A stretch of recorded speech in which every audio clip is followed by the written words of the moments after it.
Enregistrement, c'est parti. Bienvenue à tous pour cette troisième session des sportifs de haut niveau sur la communication digitale. Nous sommes quelques-uns en ligne et en live, et pour les autres, ce sera donc en replay. N'oublions pas le Alpine Business School de GEM à 3 jours de l'ouverture des JO. Je ne sais pas si certains d'entre vous y vont ou vos camarades y vont, mais en tout cas, ça me paraît être un événement alpin de conséquences. Et puis notre slogan Explore Beyond Horizons, allons au-delà des horizons. C'est ce qu'on va essayer de faire aujourd'hui avec un cours, c'est le troisième, porté sur quelque chose qui est extrêmement important. C'est pour ça que je l'ai mis en début, je vous agrandis la slide. On est au troisième cours et on va parler de Search et IA. Alors pourquoi IA? Parce que tout est à la sauce IA.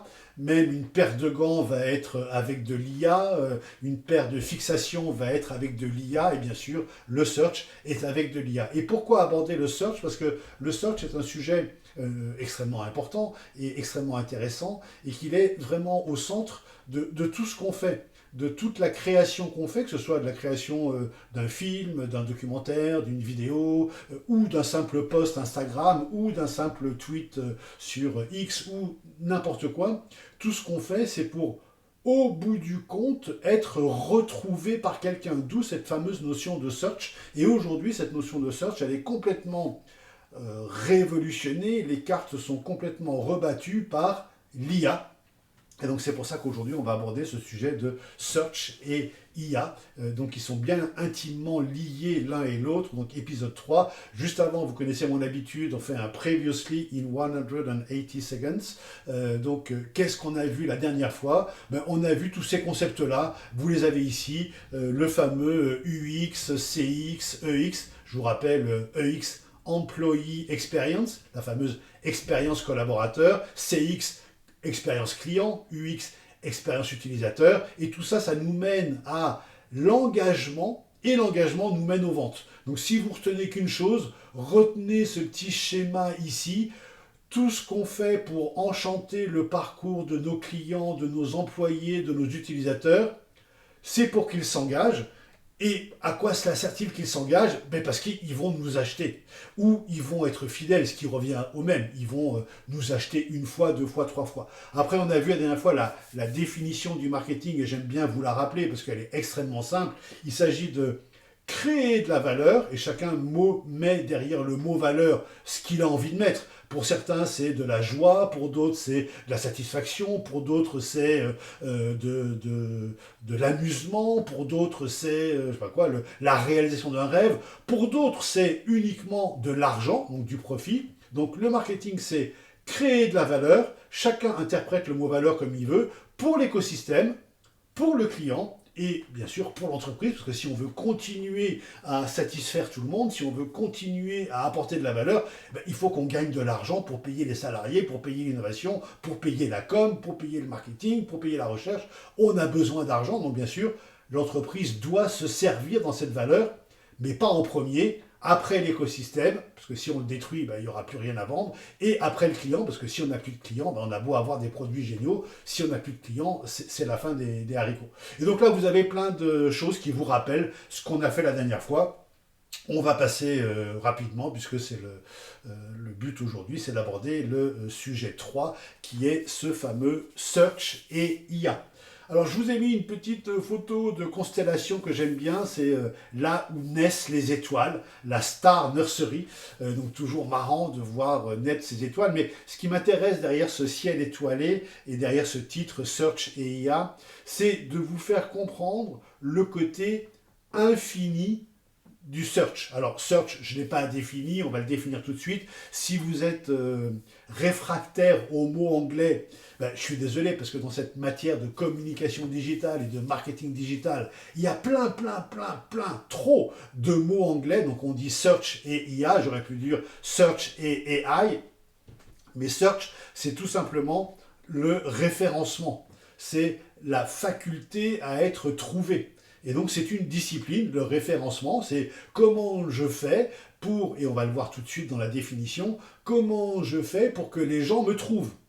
Et dit différemment, c'est tout simplement, le search, c'est comment être visible. Alors, je vais vous provoquer un petit peu, je vais vous attaquer un petit peu, je vais vous faire réagir un petit peu. Euh, à quoi ça sert d'être le premier, toute catégorie de votre spécialité? À quoi ça sert de remporter le dimanche des critériums, des courses, d'être le premier dans sa catégorie, si personne ne le sait?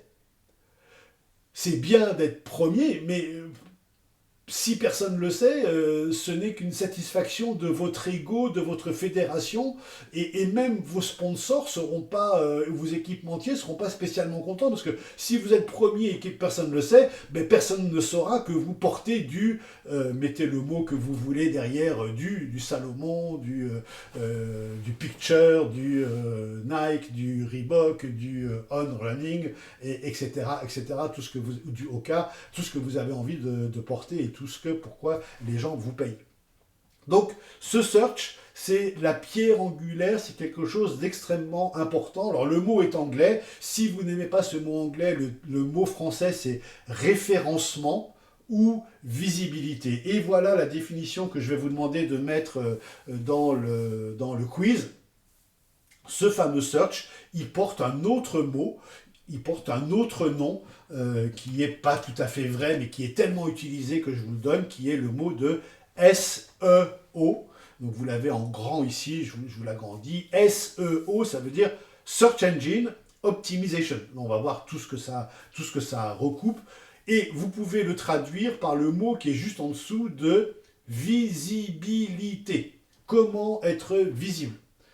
C'est tout l'enjeu de ce cours sur le search, le troisième cours sur le search, comment être visible. Et on verra que finalement, tous les autres cours ne sont que des outils pour, au bout du compte, être visible, pour, au bout du compte, apporter une certaine satisfaction, pour, au bout du compte, avoir de l'engagement, des likes, des commentaires, des reposts, tout ce que vous avez envie d'avoir, des viewers, des abonnés, etc., des followers, tout ce que vous voulez, eh bien, ça ne marche que si vous êtes visible.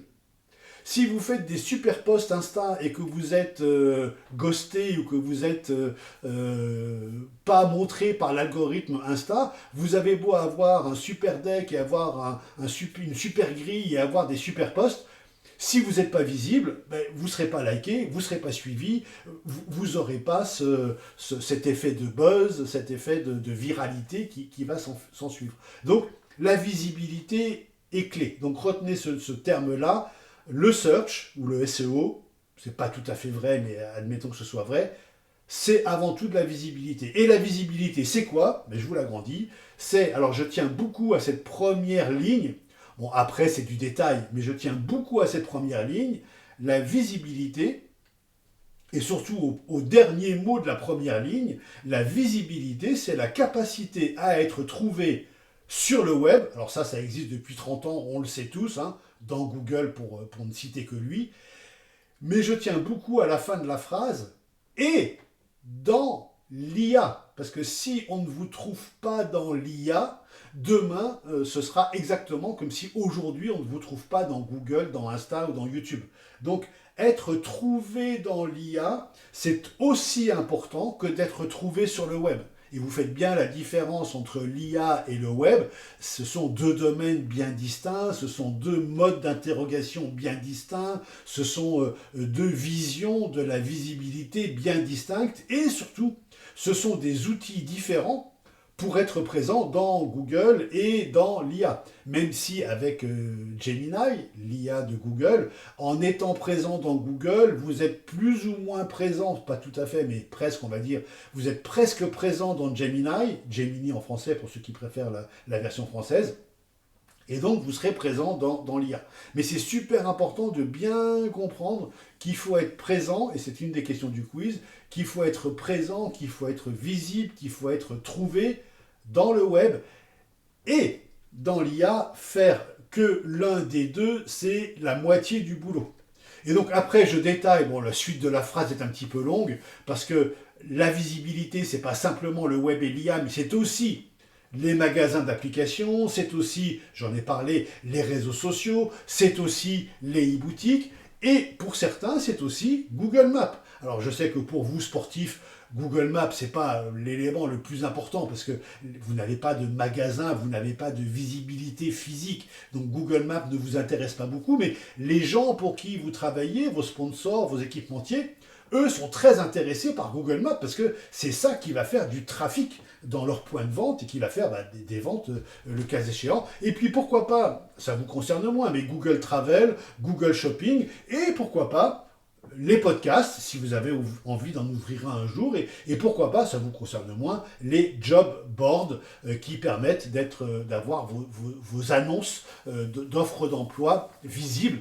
Ça, c'est le jour où, je vous le souhaite, vous serez recruteur et vous recruterez pour votre propre compte un responsable des réseaux sociaux ou vous recruterez pour votre propre compte un directeur et une personne capable de gérer vos différentes affaires. Vous passerez une annonce et votre souhait, si vous passez demain une annonce pour un community manager qui va vous aider, votre souhait c'est que votre annonce soit visible, qu'il y ait beaucoup de réponses, que vous puissiez sélectionner le meilleur candidat. Eh bien, la visibilité de votre annonce, je vous fais un peu de développement sur ce point qui n'a pour vous aujourd'hui aucune importance, mais vous comprenez que tout ça c'est de la visibilité. La visibilité de votre annonce fera le succès de votre recrutement. Si votre annonce est vue par personne, bien sûr, vous avez moins de chances de recruter la bonne personne. Donc voilà pour cette première définition qui fait partie du questionnaire que vous avez, du quiz que vous avez.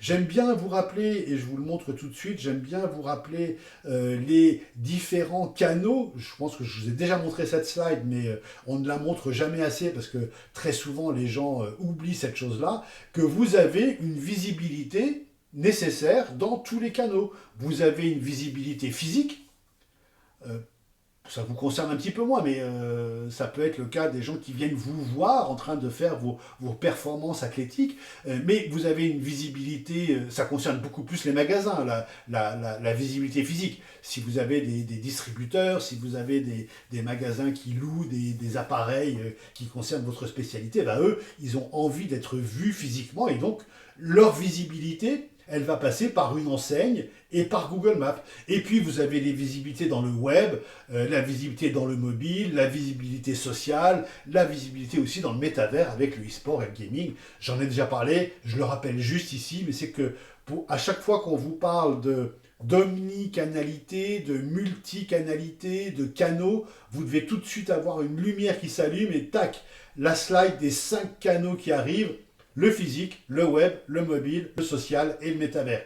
Ce sont des cadeaux, non ce ne sont pas des cadeaux, ce sont des canaux différents et chacun a ses méthodes de travail, a ses outils qui sont différents. Alors, revenons sur le Search Engine Optimization.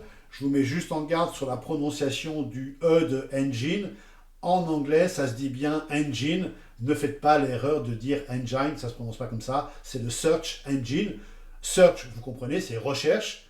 Engine, c'est moteur. Donc, et O, c'est optimisation. Donc si je traduis en français, ça n'a jamais été traduit en français. Toutes les boîtes parlent de SEO. Donc il faut que vous parliez de SEO. Il faut que vous ayez le même langage que vos clients, le même langage que vos sponsors. Et si vous rentrez dans une boîte qui fait de l'équipement sportif, il faut que vous ayez ce langage d'entreprise. Donc tout le monde parle de SEO.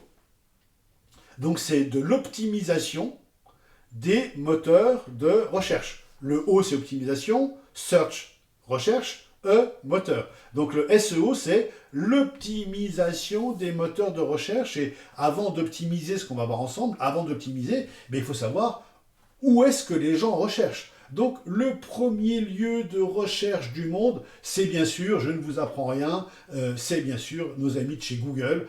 C'est eux qui récupèrent le plus de recherches, du plus d'humains possible. Ils sont omniprésents. En France, c'est 95% des recherches. En Europe, c'est 92%. Dans le monde, c'est 80%. C'est Google, le plus gros moteur de recherche.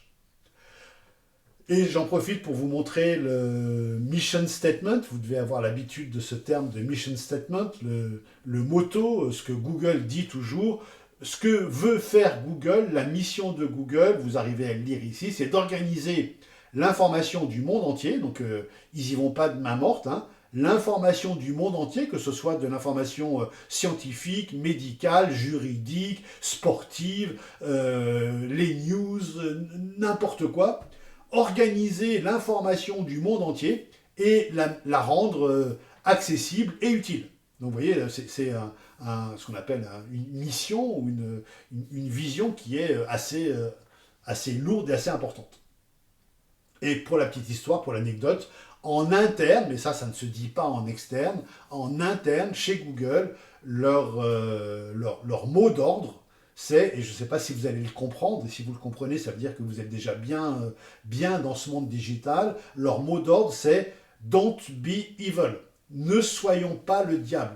La peur de Google, et d'ailleurs ils sont très souvent jugés et condamnés pour ça, la peur de Google, c'est que le monde entier s'aperçoivent qu'ils sont de partout. Google maîtrise 5 milliards, rendez-vous compte, 5 milliards de téléphones portables avec Android. Google maîtrise 90% des recherches sur une carte avec Google Maps. Google maîtrise 4 milliards de boîtes mail avec Gmail. Donc Google est de partout. Et donc leur peur, c'est que quelqu'un se rende compte un jour, et certaines personnes s'en rendent compte, quelqu'un se rende compte un jour que, quelque part, Google maîtrise un peu le monde, d'où le fameux mot que vous avez dû entendre plusieurs fois de il faut dégoogliser le monde, donc c'est-à-dire ne plus rechercher dans Google Maps, mais aller chercher dans OpenStreetMap. Ce que, entre nous, personne ne fait. Mais il faudrait le faire. Ne plus utiliser Gmail, mais utiliser une boîte européenne qui est fantastique et qui s'appelle Proton, P-R-O-T-O-N. Et avec Proton, vous avez Proton Mail, qui est la dégooglisation de Gmail, etc., etc. Mais c'est pour vous expliquer un petit peu, c'était un aparté rapide pour vous expliquer. Je vous écris Proton dans le chat pour que vous puissiez le retrouver si vous le cherchez. C'est une boîte suisse extrêmement intéressante. C'était pour vous expliquer le fameux Don't Be Evil. Donc là, le premier endroit de recherche, c'est bien sûr Google. Le deuxième endroit de recherche, et quand vous allez voir qui c'est, vous allez comprendre que Google vraiment ne veut pas être le diable, ne veut pas apparaître comme le diable, parce que le deuxième endroit de recherche, ça appartient à Google et c'est YouTube. Donc les gens sur recherche, et la plus grosse recherche française et quasiment mondiale sur Google, c'est tuto ou tutoriel de machine à laver, tutoriel de caméra. Là j'ai un enregistrement qui va avoir lieu ce soir, on a 5 caméras, personne n'arrivait à faire marcher une caméra, bah, tout de suite. Dans YouTube, tutoriel pour la Sony, je connais pas la référence, mais pour la Sony XD28, et ben t'as un gars qui te fait en 3 minutes le tutoriel de la caméra et qui t'explique comment régler la balance des blancs, comment régler l'autofocus et comment faire une bonne diffusion. Donc YouTube, c'est le deuxième lieu de recherche du monde. Attention, je ne vais pas vous faire une liste putaclic ou clickbait. Attention, le troisième va vous étonner. Déjà, le deuxième devait vous étonner. Le troisième va vous étonner. C'est les magasins. Et en tête des magasins, bien sûr, Amazon. Mais il n'y a pas qu'Amazon dans la vie. Il y a aussi Sephora, il y a aussi Decathlon, il y a aussi Cdiscount, il y a aussi tous les magasins. Et c'est le troisième endroit où les gens cherchent des choses. Et vous comprenez bien que quand on cherche dans un magasin, c'est pour passer à l'achat. Et donc il va y avoir le même phénomène dans un magasin, et retenez le terme, je vous l'écris dans le chat, ça s'appelle du retail média. Il va y avoir le même phénomène, et c'est super important, il va y avoir le même phénomène dans un magasin qu'il y a dans Google, c'est-à-dire que le magasin, que ce soit Carrefour, que ce soit Auchan, que ce soit Amazon, la Fnac Darty ou Decathlon, le magasin vend, là vous l'avez en grand ici, vend ici la petite place qui dit tout en haut, vous cherchez des headphones, tout en haut, vous avez un headphone qui est publicité qui est promotionnée par le fabricant, et puis vous avez les best-sellers qui sont mis en avant par Amazon, et toutes ces places que vous voyez à l'écran et celles qui sont en dessous, ici vous voyez le sponsored, ça veut dire que le gars a payé pour être là, je ne connais pas cette marque, peut-être vous la connaissez, Vos Merci, Wired Headphones, lui il a payé pour être là, et ça s'appelle du retail média. Pourquoi il y a du retail média ? La réponse est stupide et simple.